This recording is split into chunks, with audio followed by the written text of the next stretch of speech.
Hello, what's up guys? For today's video, meron lang akong i-share na konting kaalaman about sa mga tricks na video. Gamit lang ang CapCut. Pero bago ang lahat, dapat meron ka ng mga bidyong nagawa para madali mo na lang i-edit. Tulad ng ganyan, na sumusuntok. At katulad nitong tumatalsik. Yan. So yun lang, dapat naka-ready na yung video para mas madali kang makapag-edit. Una, hanapin ang CapCut. I-click ang CapCut. Click mo ulit ang new project. Tapos mamili ka lang ng video na gusto mong i-edit. Click mo yung add. I-screenshot natin para meron tayong mamaya pang talsik-talsik. Yan. Tapos i-crop lang para maging pantay siya. Para mas madali siyang i-edit. Tapos mag-screenshot ulit tayo ng background, yung walang taong nakikita. Ayan. At syempre, tulad kanina, i-crop lang din natin para pumantay para mas madali siyang i-edit kapag in-add mo na siya doon sa CapCut. Ayan. I-drag lang natin ang video kung hanggang saan tayo magkakat ng video. Ayan ang video, pindutin ang split. I-drag ulit natin. I-click ulit ang video, tapos hanapin ng split. Tapos, drag natin pakaliwa, pindutin ang video, hanapin ng delete. Tapos yung mga na-screenshot natin kanina, i-add natin yun para magamit natin yung background na walang taong makikita. Pindutin ang plus. Tapos, hanapin yung background na yun. Ayan, click ang add.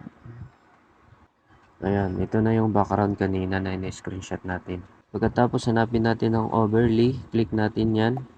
Tapos add overlay. Yan. Tapos hanapin natin yung taong tatalsik-talsik mamaya. Pindutin ang add. Ayan. Yan. Tapos hanapin mo yung cut out. Tapos remove background. Yun. Wala na siyang background guys. Tao na lang. Oh. Yan oh. Diba? I-drag lang natin yung in-overlay natin na picture. Click mo yung picture. Tapos pindutin yung plus. Zoom plus sa taas. Yan. Tapos i-drag lang natin ng pakaliwa para ipantay dun sa original na video na lumulundag. Yan.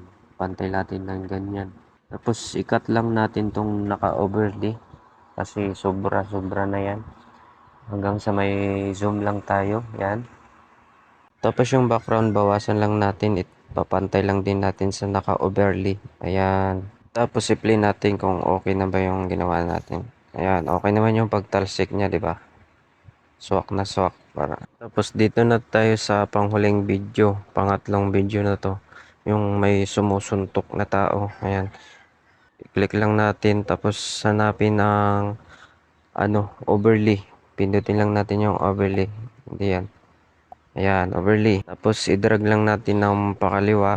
Ayan. Si-click natin yung naka-overlay. Tapos, hanapin ng cutout. Ayan. Tapos, remove background. Ayan. Tapos, ipantay lang natin sa may taong tumatalsik. Yung taong sumusuntok. Ayan. Pantay lang natin siya para, okay. Okay yung pagkaka-play niya. Ayan, ay pagkakatalsik pala. Ayan, Yun, kapag tapos nang i-edit, i-play natin para alam natin kung tama ba yung pagkaka-edit. Yan. Okay naman siya. Sakto naman yung pagkakatalsik-talsik. So, yun. Hanggang dito na lang, guys. At ito na nga, guys, ang final video. Panoorin natin, tara.